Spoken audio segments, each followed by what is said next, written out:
మాటకు మాట కౌంటర్కి కౌంటర్ అన్నట్టు ఇచ్చి పడేశారు కేంద్ర మంత్రి కిషన్ రెడ్డి. బీసీ రిజర్వేషన్లపై కాంగ్రెస్కు చిత్తశుద్ధి లేదని, బీసీలను మోసం చేసే బిల్లులకు మద్దతు ఎందుకు ఇవ్వాలని ప్రశ్నించారు. అంతేకాదు, తాను చెప్పింది చేస్తే రిజర్వేషన్ల బాధ్యత నే తీసుకుంటా అని ఓపెన్ ఆఫర్ ఇచ్చారు కిషన్ రెడ్డి.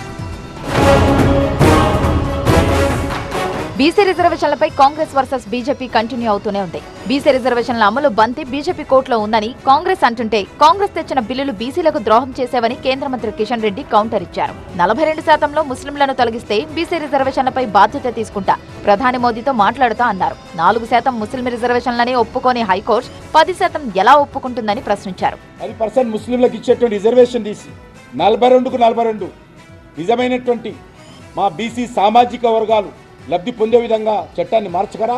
నేను నరేంద్ర మోడీ గారితో మాట్లాడతాను. ఆ రోజు 4% రిజర్వేషన్ ఇస్తేనే హైకోర్టు కొట్టేసింది హైదరాబాద్లో.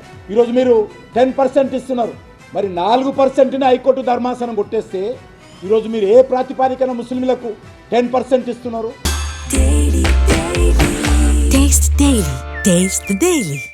అసదుద్దీన్, అజారుద్దీన్, షబ్బీర్ అలీలు బీసీలు అవుతారా అని ప్రశ్నించారు కిషన్ రెడ్డి. బీసీలకు జరిగే అన్యాయాన్ని బీజేపీ చూస్తూ ఊరుకోదన్నారు. అసదుద్దీన్ ఓవైసీ బీసీ అవుతాడా? అజారుద్దీన్ బీసీ అవుతాడా? షబ్బీర్ అలీ బీసీ అవుతాడా? కాంగ్రెస్ పార్టీ చెప్పాలి. ఇది బీసీలకు అన్యాయం చేయడం కాదా?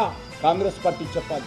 ఇచ్చిన హామీలు అమలు చేయకుండా అద్దాల మెడలో కూర్చొని మోదీ ప్రభుత్వంపై రాళ్లు రువ్వే ప్రయత్నం చేస్తున్నారని మండిపడ్డారు. మోదీని కన్వర్టెడ్ బీసీ అంటున్న రేవంత్ రెడ్డి కన్వర్టెడ్ కాంగ్రెస్ సీఎం అంటూ ఎద్దేవా చేశారు. సూర్యుడి మీద ఉమ్మినట్లుగా మోడీ గారు విమర్శిస్తున్నారు.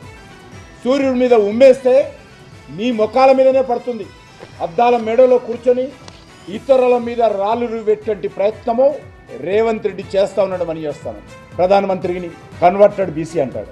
రేవంత్ రెడ్డి కన్వర్టెడ్ కాంగ్రెస్ అనాలని మేము అడుగుతాం.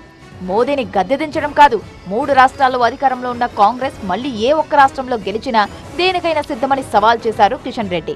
వచ్చే ఎన్నికల్లో రేవంత్ కూడా ఓడిపోతారని జోస్యం చెప్పారు.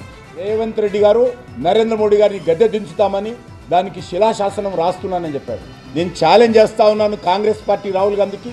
మీరు అధికారంలో ఉన్నటువంటి 3 రాష్ట్రాలలో ఏ ఒక్క రాష్ట్రం గెలిచినా కూడా దేనికైనా నేను సిద్ధంగా ఉన్నాను. రేవంత్ తన అసమర్థతను మోదీ కేంద్ర ప్రభుత్వంపై రుద్దే ప్రయత్నం చేస్తున్నారని, తెలంగాణ ప్రభుత్వ వైఫల్యాలకు రేవంత్తో పాటు రాహుల్, సోనియా బాధ్యత వహించాలన్నారు కిషన్ రెడ్డి.